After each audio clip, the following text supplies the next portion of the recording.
रामकृष्ण हरी अवधूत चिंतन श्री गुरुदेव दत्त. कशात आपण सर्वजण मजेत असाल, भगवंताच्या भजनात तल्लीन असाल अशी अपेक्षा करते आणि आजच्या व्हिडिओला सुरुवात करते. बघा, कधी कधी जीवनात असे प्रसंग येतात, आपलं कामही चालू आहे, सातत्याने आपले प्रयत्न चालू आहेत, पण महत्वाच्या कामामध्ये जर आपल्याला यश मिळत नसेल किंवा अगदी छोट्या कामामध्ये सुद्धा अपयश येत असेल तर आपण अनेक पद्धतीचे वेगवेगळ्या पद्धतीचे सल्ले आपण घेत असतो आणि प्रत्येक जण वेगवेगळा सल्ला आपल्याला देत असतात. तर जेव्हा ज्योतिषाचार्यांकडे जातो तेव्हा ते म्हणत असतात, अमक्या अमक्या ग्रहाची स्थिती खराब असल्यामुळे तुम्हाला तुमच्या जीवनामध्ये अपयश येतं. मग वेगवेगळ्या प्रकारचे उपाय आपण त्यावेळी करायला लागतो. तर अत्यंत सोपा, साधा, सरळ उपाय मी आज आपल्याला सांगणार आहे आणि तो उपाय कोणता आहे जाणून घेण्यासाठी संपूर्ण व्हिडिओ पहा.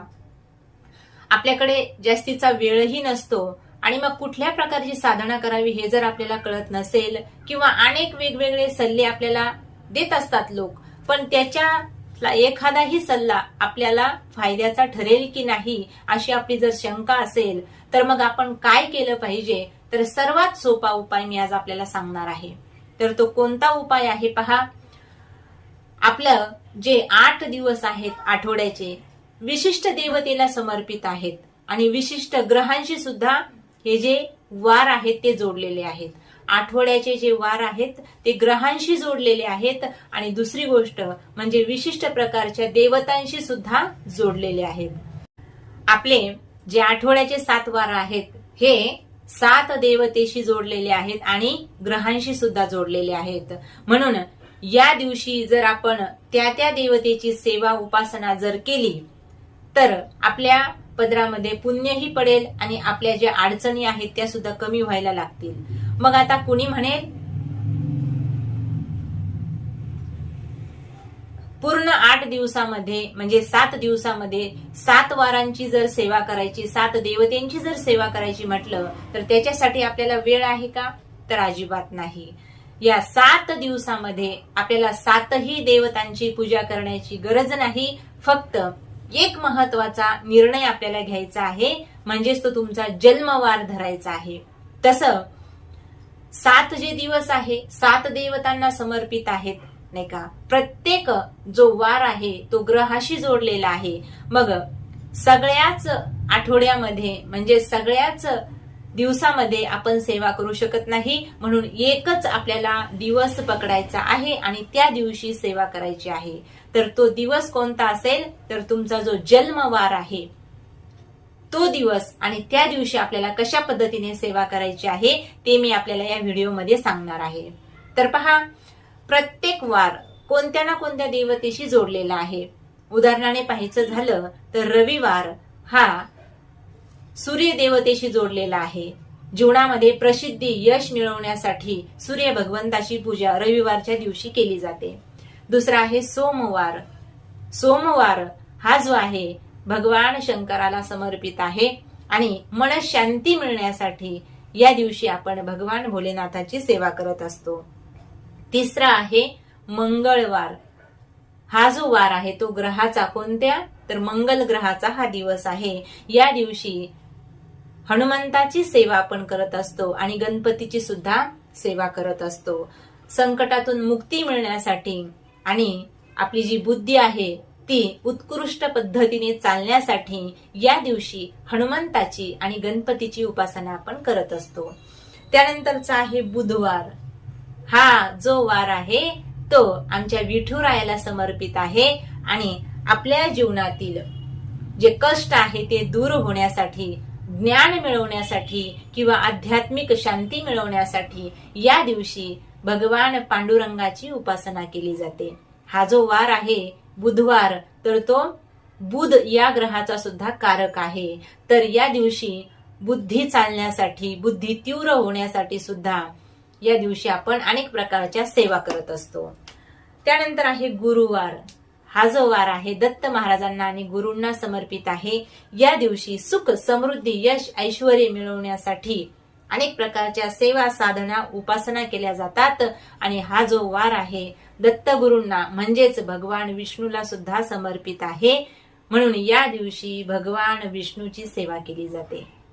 त्यानंतरचा वार आहे शुक्रवार. हा जो वार आहे हा माता राणीचा वार आहे. महालक्ष्मीची पूजा, आराधना, उपासना या दिवशी करत असतो. त्याच प्रकारे संतोषी माताची सेवा सुद्धा या दिवशी आपण करत असतो. म्हणून जीवनामध्ये जर धनाची कमतरता असेल तर या दिवशी माता लक्ष्मीची सेवा आपण करत असतो. यानंतर आहे शनिवार. शनिवार हा शनिदेवाला आणि हनुमंतरायाला समर्पित असणारा वार आहे. शनीची वक्रदृष्टी आपल्यावर जर असेल तर ती कमी होण्यासाठी, 7.5ची दशा एखाद्याला चालू असेल तर 7.5चा जो प्रकोप आहे शनिदेवाचा तो कमी होण्यासाठी आपण वेगवेगळ्या पद्धतीची शनिदेवाची या दिवशी उपासना, आराधना, सेवा करत असतो. शनी महात्म्याचं पठण करत असतो. याच पद्धतीने शनिदेवाचा त्रास कमी व्हावा असं वाटत असेल तर त्यासाठी कोणती उपासना करतो तर ती मारुती रायाची म्हणजेच बजरंग बलीची उपासना सुद्धा आपण या दिवशी करत असतो. मग हे 7 वार जे आहे 7 देवतेला समर्पित आहे. आपल्या जीवनात खूप अडचणी येत आहेत, पण त्या अडचणी कमी होण्यासाठी आपल्याला कुठल्या प्रकारचा जर मार्ग दिसत नसेल, अनेक जे लोक आहेत ते ज्योतिष सुद्धा मानत नाहीत, कुंडली वगैरे हे त्यांना आवडतच नाही, पण आपल्या जीवनात अडचणी येत आहेत. मग या अडचणींचा सामना तर आपण करत असतो, पण या अडचणी जर तुम्हाला कमी करायच्या असतील आणि तुमच्या जीवनामध्ये प्रत्येक कार्यामध्ये जर तुम्हाला यशस्वी व्हायचं असेल तर महत्वाचा एक उपाय आहे, तो म्हणजे तुमचा जन्मवार. आणि या जन्मवाराच्या दिवशी, मग तो कोणताही वार असेल, 7 दिवसामध्ये आपण जन्माला येतो नाही का, तर 7 दिवसातला तुमचा जो जन्मवार असेल, मग मंगळवार असेल, सोमवार असेल, रविवार असेल, तर त्या दिवशी त्या देवतेची आपल्याला उपासना करायची आहे.